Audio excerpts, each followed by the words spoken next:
नमस्कार। आज हम बात करेंगे बीपी की दवाइयों के कुछ कॉमन साइड इफ़ेक्ट्स के बारे में।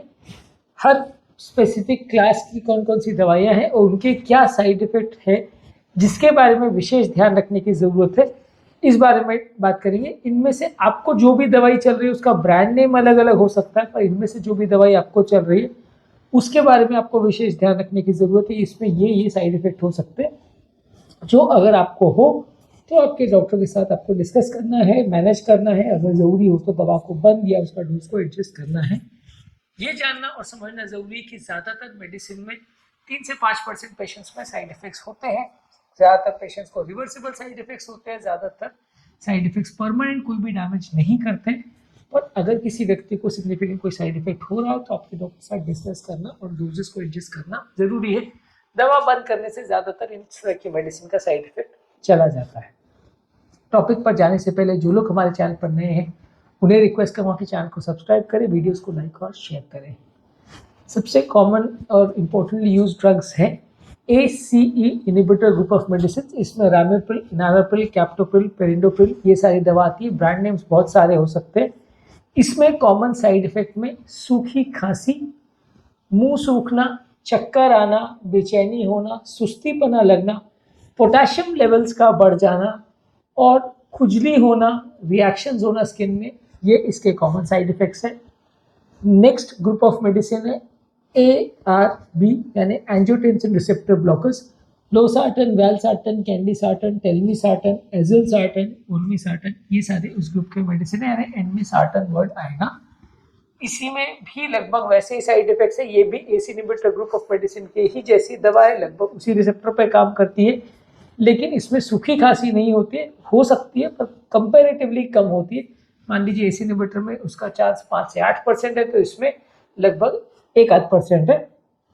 चक्कर आ सकते हैं, कमजोरी हो सकती है, सुस्ती हो सकती है। पोटेशियम बढ़ने का इफेक्ट इसका और ACE इनिबिटर ग्रुप का सेम है। लूज मोशन या डायरिया किसी किसी को हो सकता है। इसके अलावा next group of medicine beta blockers है। इसमें नेबिवोलॉल, कार्वेडलॉल, बिसोप्रोलॉल, मेटोप्रोलॉल ये कॉमन ड्रग्स है। प्रोपेनोलॉल कुछ लोग यूज करते हैं, लेकिन वो उतनी स्ट्रॉन्ग एंटी हाइपरटेंसिव मेडिसिन नहीं है, ज़्यादातर पैल्पिटेशन वगैरह में यूज होता है। इसके कॉमन साइड इफेक्ट्स में लोगों को थोड़ा कमजोरी होना, हाथ पांव ठंडे हो जाना, हृदय गति कम हो जाना, एस्थमा किसी किसी को प्रेसिपिटेट होना, मेल पेशेंट्स में इरेक्टाइल डिस्फंक्शन होना यानी सेक्सुअल एक्टिविटी के दौरान इंपोर्टेंस जैसा होना, डिप्रेशन होना, मूड चेंजेस होना, किसी किसी को कॉन्स्टिपेशन हो सकता है। अगर इनमें से कुछ भी हो तो आपको डॉक्टर के साथ डिस्कस करना पड़ सकता है। ज़्यादातर सब चीज़ें रिवर्सिबल होती हैं। इसके अलावा कैल्शियम चैनल ब्लॉकर्स यानी एम्लोडिपिन, सेलिनिडिपिन, निफेडिपिन, निट्राइनडिपिन, कुछ हद तक वेरापामिल डिटाइजेंट को भी यूज करते हैं, पर वो थोड़ी अलग type of calcium channel blockers होते हैं। सबसे कॉमन साइड इफेक्ट इसका है पाँव में सूजन आना। दोनों पैर में पेनलेस सूजन आ सकती है इस दवा के साइड इफेक्ट से। इसके अलावा कब्जियत हो सकती है, चक्कर आ सकते हैं, चेहरे पर लालीपन होना या फ्लशिंग होना हो सकता है, किसी किसी को सरदर्द हो सकता है। इसमें पाँव में सूजन आना एम्लोडिपिन से सबसे ज़्यादा कॉमन है। सिल्लीडिपिन को थोड़ा इसलिए प्रेफर करते हैं क्योंकि सिल्लीडिपिन में सूजन आने का चांस कंपैरेटिवली कम है, लेकिन फिर भी जीरो नहीं है, तो सूजन आ सकती है। अगर हो तो आपको डिस्कस करना ज़रूरी है। इसके अलावा नेक्स्ट ग्रुप ऑफ मेडिसिन है डायूरेटिक्स यानी पेशाब बढ़ाने वाली दवा। इसमें हाइड्रोक्लोरथाइजाइड और क्लोरथालिडॉल ये कॉमन दवाई यूज होती है। ये थोड़ा सा यूरिन लेवल्स को बढ़ाती है और इसमें बॉडी का ब्लड प्रेशर कम होता है। इसके साइड इफेक्ट्स में थोड़ा ज़्यादा पेशाब आना किसी किसी को हो सकता है, क्योंकि ऑब्वियसली पेशाब बढ़ाने वाली दवाई तो ज़्यादा पेशाब आना हो सकता है। खासकर अगर किसी पेशेंट में लूप डायरेटिक को यूज़ किया गया हो तो लैसिक्स या फ्यूरोसिमाइड, टॉर्सिमाइड ये सारी मेडिसिन होती है, ये अगर यूज़ किया गया हो तो इसमें बहुत ज़्यादा स्ट्रॉन्ग पेशाब बढ़ाने वाला इफेक्ट होता है। ये लेकिन ज़्यादातर बीपी के लिए शॉर्ट ड्यूरेशन के लिए यूज़ की जाती है, लंबे समय तक नहीं की जाती है। इससे किसी किसी को इलेक्ट्रोलाइट इम्बैलेंस हो सकता है, मसल में क्रैम्प्स हो सकते हैं, चक्कर हो सकता है, बेचैनी हो सकती है, बीपी सडनली फ्लक्चुएट हो सकता है, ज़्यादा बीपी ड्रॉप हो सकता है। इसको शॉर्ट ड्यूरेशन के लिए ही यूज़ करते हैं।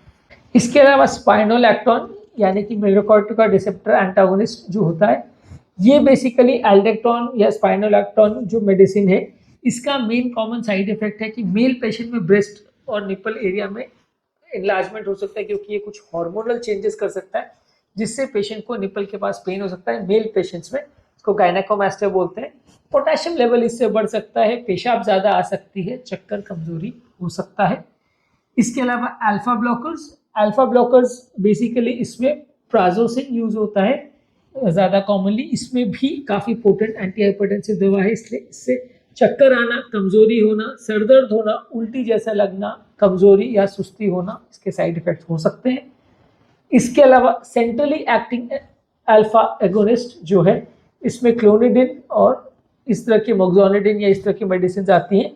इससे मुंह ज़्यादा सूखना, कब्जियत होना, बीपी बहुत ज़्यादा कम हो जाए ऐसा हो सकता है। और सडनली जब इनको बंद करो तो बीपी बहुत ज़्यादा शूटअप हो सकता है, रिबाउंड हाइपरटेंशन हो सकता है, नींद ज़्यादा आना, सीडेशन ज़्यादा होना, ये इसके साइड इफेक्ट्स हो सकते हैं। ये सारे साइड इफेक्ट्स ज़्यादातर रिवर्सिबल होते हैं, और इनमें से जो भी साइड इफेक्ट्स हो वो आपको आपके डॉक्टर के साथ डिस्कस करने की ज़रूरत है कि मुझे ये तकलीफ हो रही है, और उसके बाद आपका डॉक्टर आपको गाइड करेगा कि ये दवा इसके लिए बंद करने की ज़रूरत है या नहीं। फिर से डिस्कस करें या समराइज करें तो एसिडोमीटर में सबसे ज़्यादा पोटेशियम बढ़ना और सूखी खांसी होना सबसे कॉमन है। ARBs में सूखी खांसी का चांस काफ़ी कम है, लेकिन फिर भी हो सकता है। इसी तरह से इसी ग्रुप ऑफ मेडिसिन में आजकल आर्मी है, वो भी आजकल बीपी के लिए यूज़ होता है। उसमें भी किसी को थोड़ा बीपी ज़्यादा कम होना, चक्कर, कमजोरी होना या सूखी खांसी होना होता है, चांसेस कम रहते हैं, पोटेशियम बढ़ सकता है।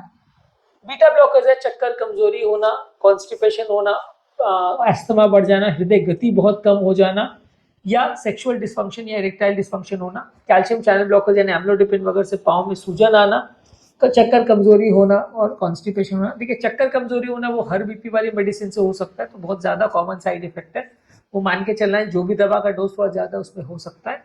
डायरेटिक्स यानी क्लोराइडोन और हाइड्रोक्लोरोथियाज़ाइड से थोड़ा पेशाब ज़्यादा आना, रात को नींद ना आना, ऐसा हो सकता है। इलेक्ट्रोलाइट्स का गड़बड़ हो सकता है, मसल क्रैम्प्स हो सकते हैं। अल्फा ब्लॉकर से थोड़ा लेथार्जी, कमजोरी, चक्कर हो सकता है और वीकनेस हो सकता है। इसके अलावा सेंट्रली एक्टिंग अल्फा अगोनिस्ट जो है, उससे बहुत ज़्यादा सुस्ती हो सकता है, रिबाउंड हाइपरटेंशन हो सकता है, ड्राई माउथ और कॉन्स्टिपेशन हो सकता है। ये सारे इन दवाइयों के कॉमन साइड इफेक्ट्स हैं। आज के टॉपिक में हमने डिस्कस किया कौन कौन सी दवाई के क्या कॉमन साइड इफेक्ट्स हैं। टॉपिक एंड करने से पहले जो लोग हमारे चैनल पर नए हैं उन्हें रिक्वेस्ट करूँ कि चैनल को सब्सक्राइब करें, वीडियोस को लाइक और शेयर करें,